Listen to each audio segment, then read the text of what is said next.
लगातार लगे हुए हैं कि किसी प्रकार से भागीदारी संकल्प मोर्चा से गठबंधन हो जाए। और इनको पता चल गया है कि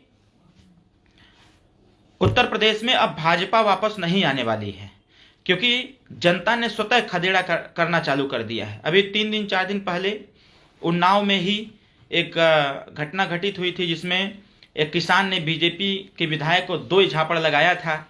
वो बैठ के प्रेस कॉन्फ्रेंस कर रहे थे कि नहीं, ये ऐसा कोई बात नहीं थी, कोई समस्या नहीं थी। तब तक प्रेस कॉन्फ्रेंस में ही लगा गाली देने, जो किसान नेता थे लगे गाली देने। तो ये कुल मिलाकर के बीजेपी के नेताओं से जनता त्रस्त आ चुकी है, बीजेपी के व्यवहार से जनता त्रस्त आ चुकी है, बीजेपी के कार्य से जनता त्रस्त आ चुकी है। जिस प्रकार से वर्तमान सरकार में महंगाई चरम पर है, यह महंगाई जो चरम पर है, इस महंगाई में आप स्वतः देख लें, जो गैस सिलेंडर 385 रुपये का मिलता था, वो गैस सिलेंडर इस समय 1000 रुपया मिल रहा है। जो डीजल 52 रुपये 55 रुपये मिलता था, आज वो 97 रुपये मिल रहा है। जो पेट्रोल उस समय 65-70 रुपया मिलता था, आज वो 100 रुपया के पार हो गया है। अभी बिजली का जो रेट है प्रति यूनिट 7 रुपया 8 रुपया था, वो महंगाई देख लीजिए। जब बीजेपी हम लोगों ने घोषणा पत्र में जारी किया कि 300 यूनिट बिजली हम लोग उत्तर प्रदेश में समस्त लोगों को निःशुल्क देंगे, तो भाजपा ने तत्काल चाल चलते उन्होंने कहा कि आधा रेट कर दिया। तो ये ज्वलंत उदाहरण इसका है कि पूर्व में जिस प्रकार से पेट्रोल डीजल को लेकर के पूरे देश में हाहाकार मचा था, उपचुनाव हुए, भाजपा उसमें बुरी तरह से हार गई। हारते ही उसने 12 रुपया डीजल का दाम कम कर दिया। तो ये साफ जाहिर है कि उत्तर प्रदेश में जैसे जैसे भाजपा हारेगी, वैसे वैसे महंगाई खत्म होगी, वैसे वैसे बेरोजगारी खत्म होगी, वैसे वैसे अपराध खत्म होगा, वैसे वैसे भय, भूख और भ्रष्टाचार भी खत्म होगा। सबसे ज्यादा भ्रष्टाचार उत्तर प्रदेश में अगर हुआ तो भारतीय जनता पार्टी की सरकार में हुआ। इस चीज को सरकार बदलते ही बताया जाएगा कि भ्रष्टाचार की जननी कहां से थी और भ्रष्टाचार को बढ़ावा कहां से दिया जा रहा था। ये सारी चीजें आने लगेंगी सामने, ये सारी चीजें स्पष्ट होने लगेंगी। मेरा आप सभी लोगों से निवेदन है कि उत्तर प्रदेश में जिस प्रकार से आज पुलिस प्रशासन डिप्रेशन में का शिकार होते मिल रही है, कहीं न्याय संगत कार्य नहीं हो पा रहे हैं, क्योंकि पुलिस तो सबके साथ न्याय करने का प्रयास करती है, लेकिन पुलिस की समस्याओं के साथ न्याय नहीं हो पाता है। हम लोगों ने तय किया है कि 22 की सरकार बना करके समस्त वर्गों, समस्त लोगों का सहयोग लेकर के 22 की सरकार बनाई जाएगी और पुलिस के भी साथ न्याय करते हुए उनके सारे मांग को पूरा किया जाएगा। हमारे युवा साथी जो उत्तर प्रदेश में बेरोजगार हैं, उनके रोजगार को हमारी योगी और मोदी की सरकार ने छीनने का कार्य किया। ऐसे जो बेरोजगार युवा साथी हैं, उनको उत्तर प्रदेश में ही रोजगार सृजित करते हुए उनको यहीं पर रोजगार दिया जाएगा, ताकि हमारे प्रदेश के नौजवान गुजरात, महाराष्ट्र, पंजाब, चंडीगढ़ यहाँ पर काम करने के लिए न जाएं। वो अपने प्रदेश में रह करके अपने प्रदेश में काम करेंगे, अपने प्रदेश का विकास करेंगे। हम सभी लोग एक साथ मिल करके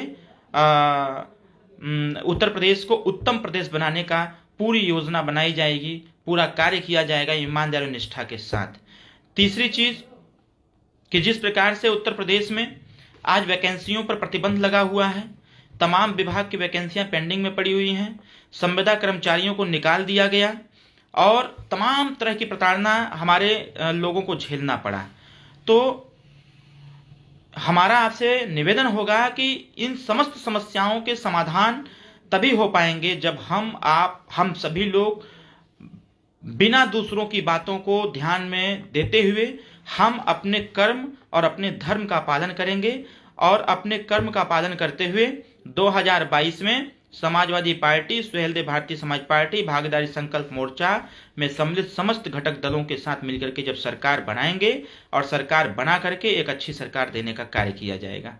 उत्तर प्रदेश में जो विकास की रफ्तार भारतीय जनता पार्टी की सरकार में रुक गई थी, उस विकास की रफ्तार को कई गुना देने के लिए हम लोग 22 की सरकार को स्थापित करें और स्थापित करके चहुमुखी विकास उत्तर प्रदेश का किया जाए।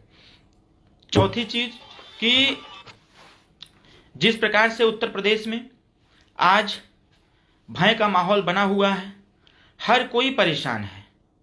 वो एक जो समस्या होती है जैसे बवासीर की, भारतीय जनता पार्टी के भी समस्या वही है। जैसे बवासीर जिसको हो जाता है तो वो दर्द तो उसको होता है लेकिन कहता किसी से नहीं है।